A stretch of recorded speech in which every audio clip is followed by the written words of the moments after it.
We are indeed thrilled to have you join us on another informative and yet engaging episode of Enterprise Morning, reaching you from our headquarters in Lagos, Nigeria. Enterprise Television, it is. I am Henry Ibibidi. And I'm Roberta Biafo. Right, in a bit we'll be going to our newspapers to see what we have for you this morning, and right after that also will be in conversation also for today, so while we get everything all sorted for you, please do well to be part of our community. Have a say in what we say. We are at Enterprise TV, news.com, and also like, comment, and follow us on all our social media platforms at Enterprise TV 7. With us today in the studios to do justice to all we have today, and of course, peruse through everything, Barrister Evans Ufeli, a barrister, law and public affairs analyst, and Barrister Tunji Abdelhamid, also a barrister, law and public affairs analyst. Good morning, gentlemen. Good morning. Good morning. And welcome. Good morning, thank you. Yes. All right, so let's quickly start off with what we have today on the Vanguard newspaper. Roberta, take All it right. away. On Vanguard, we have petrol scarcity worsens as marketers load at 780 naira per litre. Yes, on the top strip of the same newspaper, we have police invitation to Ajero. More critical unions give strike notices.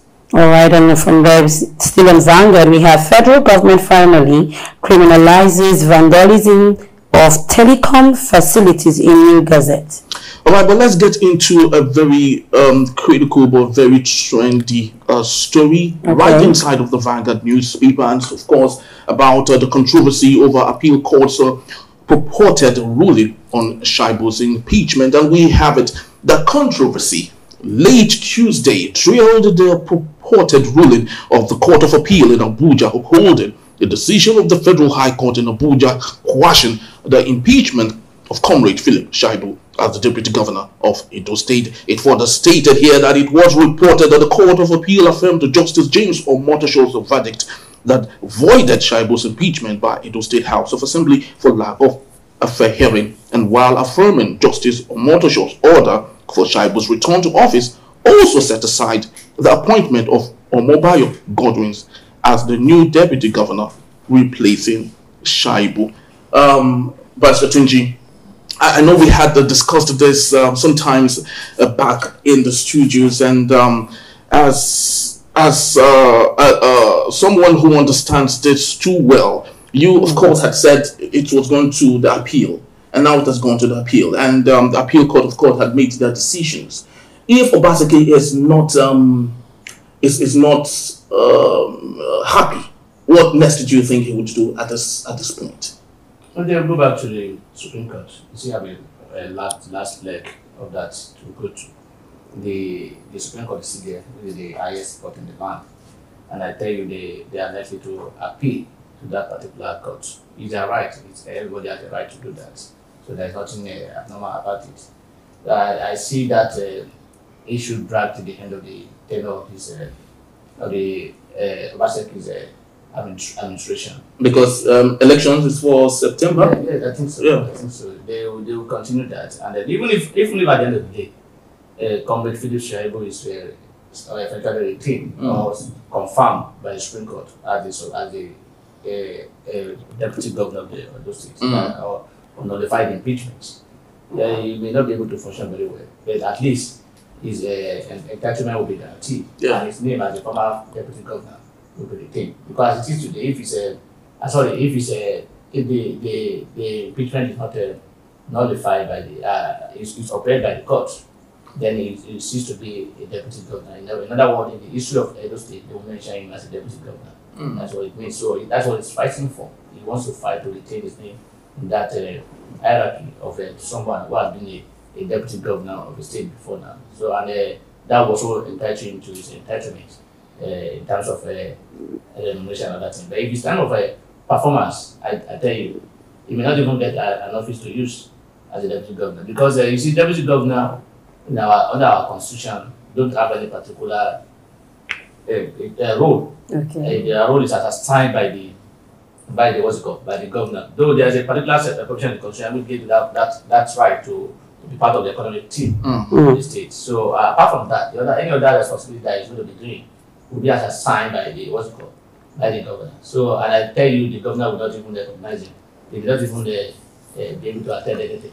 He will be there. At least, what is, like I said, what he's fighting for is to retain his name as the deputy governor of Edo State, which I think he may likely get because the way it's going. The High Court found in his favor, the Court of Appeal has found in his favor, Yes. and then probably the Supreme Court.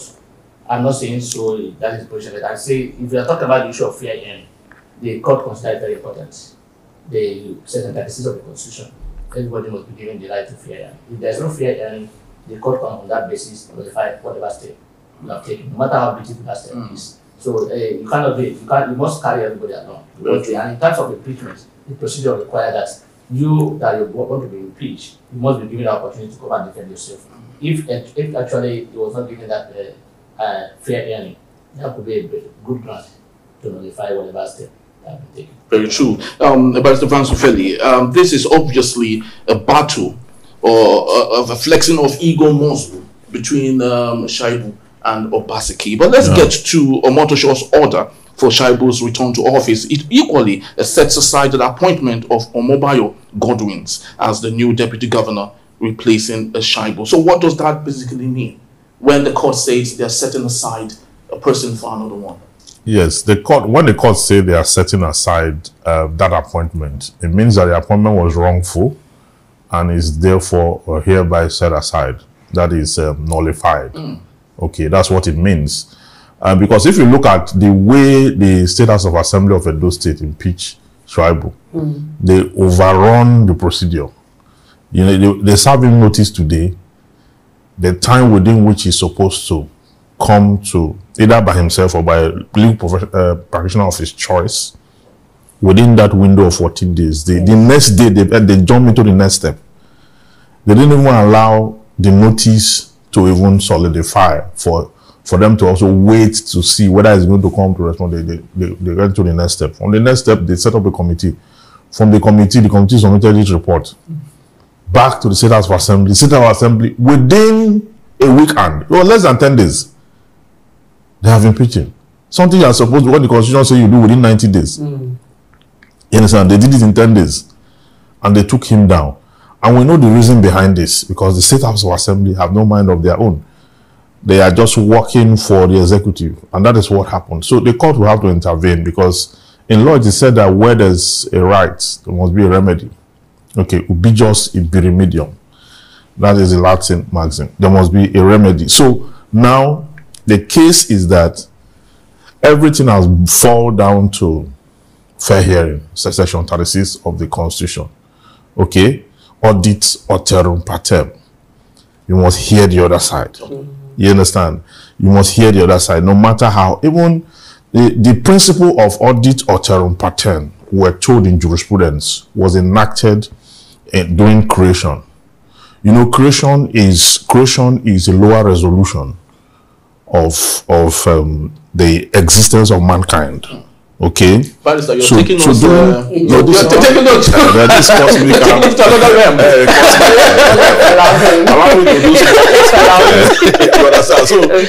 So what happened there is that when the first two people that were created from the Christian eschatological jurisprudence, the two of them, when they erred, you understand, they breached the law of Eden. Okay, and God came down and called both sides. You understand? He heard both sides. He heard from this one, he heard from the other one, he heard from the other one. And he pronounced a judgment. For the woman, you are going to suffer through labor and all that. For the man, you are going to curse the ground for the sake of man. You are going to labor and then for the snake, you will crawl and all that. So the judgment was equal on all. You understand? Yes. So when you have a case before a panel, whether quasi-judicial or anywhere panel, there must be fair hearing. And once there's no fair hearing, it means that you have breached the process. Okay? And when the court will want to act, the court will not sidestep fair hearing, because part of the prayers was the opportunity was not given to him. You understand? To vent, you understand? And all that. So that has been quashed. Definitely, a lot of people have argued that a declaratory judgment does not need execution. And that is the reason Shaibu'S resume office.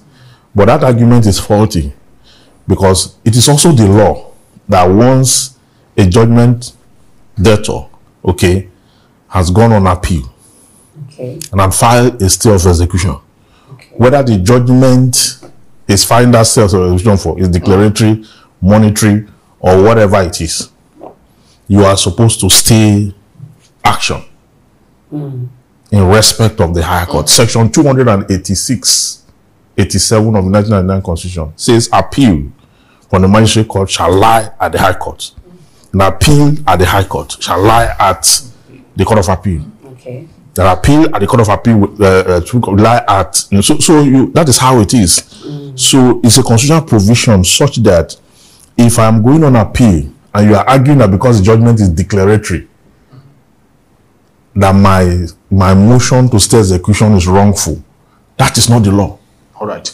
And let me even also say something. Though it's not too clear in the law, that if you draw the analogy between the nullification of a governorship election, because it's clear in the law that when you nullify an election and the governor is sitting, once an appeal is filed, that governor will stay. Okay. Until that appeal is concluded. So a deputy governor is like a governor. So if it's being impeached now, this is not nullification of it's being impeached. There's no provision as to impeachment directly. Yeah. But let's look at let us know that impeachment means it's been removed. Yes. So if it's being removed now and there's an appeal, then it means that it will stay pending when. That's my own interpretation of it. If I look at that analogy. Yeah, but somehow again true, it's debatable. Just like you said, once a state of execution is what's it called passed, that particular decision I think will remain pending when that will be decided by the court. All right, very true. All right, so let's move on to the Guardian newspaper quickly.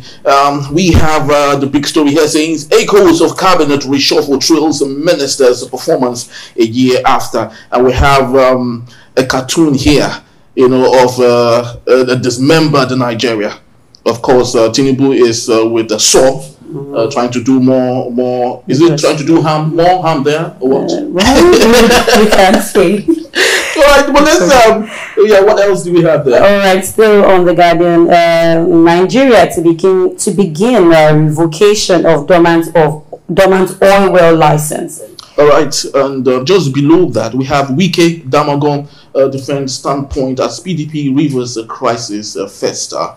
All right, and still on the Guardian, Tinubu has mortgaged Nigeria's future to family friends, says Atiku. All right, so let's combine these two PDP issues together. And Wike Damagum and that of the submission made by Atiku, Mr. Tunji Abdul Hamid. There is the rumor, of course, of the expulsion of Yoson Wike out of the PDP, possibly. Of course, he had a media rally yesterday in Abuja where he told the pressman that no one can remove him. If there's anyone that is the strongest in PDP, it is him. He made PDP what it is today. As a member of the PDP, do you stand by that point? You agree with him? Let me first of all correct that impression that he made PDP what it is today. No. When PDP was formed, with due respect, Governor Wike was just he just left law school. And he was just a beneficiary of those who brought out the PDP. He became a chairman immediately after he lost school. 1999. Yes, he became a chairman immediately after. Okay. He was lucky.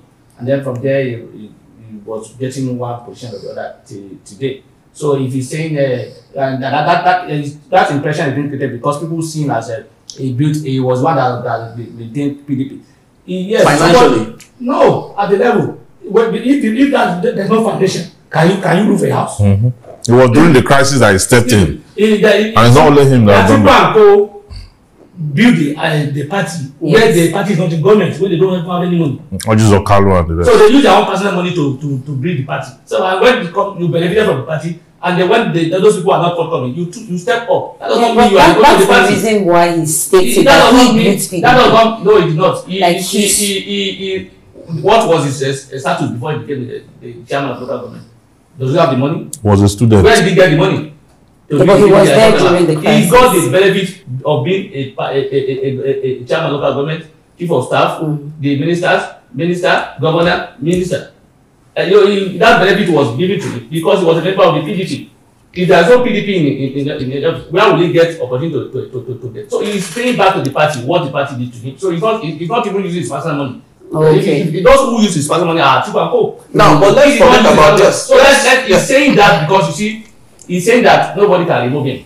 He's just trying to. He knows he's a politician, and I also agree that it's going to be difficult for anybody to suspend not only Mr. Wike, so many other people like that. When you have grace, when you have that clout, it will be very difficult for any party to say you'll be suspended because people don't look at it critically. People are just looking from a narrow angle. If you suspend Mr. Wike now, as far as I'm concerned, yes, it is not only him that suspended. You have suspended so many people in PDP because he has people who are loyal to him. He has them across the states. Okay. He has them in the states. He has them everywhere.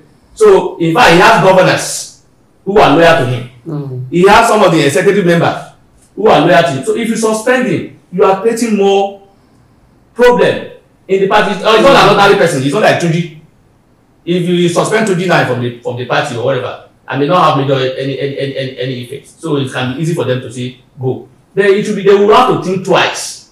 To take, if you are talking about suspending Governor Wike, on what basis? That he play anti-party, of course, which is against the Constitution. Yeah. So, Governor of Oyo State was not part of it. The former Governor of Benue State was not part of it. Chief Olabode George was not part of it. So many big members of it. So if you are going to suspend BK because there is an you have to suspend all these people too.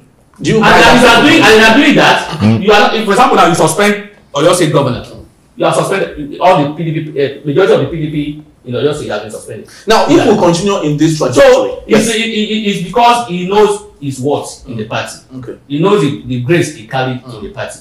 That's why he's saying what he's saying. And not any member of the party will not say that. It's not because they can say you are removed. If they remove him, what will he do? He will go to court. But what he's saying that he knows that if that happens, it will scatter the party more, and that's what exactly what he's looking for. If we continue on this trajectory, he said it will scatter the party more. But having Wike still in existence in the party is not equally helping the party. Yeah, I know that from the PDP constitution, anti-party activities does not amount to removal. It amounts to the penalty suspension. Okay? No, it's part of it. Especially you can be expelled. Anyway, you can be expelled, but it's suspend. I have the hand. Suspension is what they will do. Then they will now investigate. Okay. You understand? You can be suspended. So you can be expelled. I'm telling you. Okay. All right. So whichever way it is, there's penalty. Okay, and all that. But what I see is that the ethical build-up of every organization requires that there must be penalty. But in politics, black is not black, white is not white. You have gray areas. See, if you want to suspend Wike, for example, like he said, you will contend with so many forces. Because the truth is that you are talking about anti-party. That is what you are not. There's no other offense you could say Wike has committed other than anti-party activity, which is clear.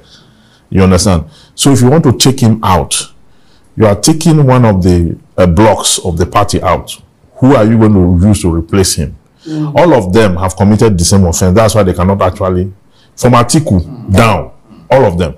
All right, so Baris, I would love you to bring your report on that. We have a guest. We have a guest right about now, and we'll of course get to him. But of course, that's the size of this particular segment, and of course, we'll be moving on to our main conversation in the jiffy.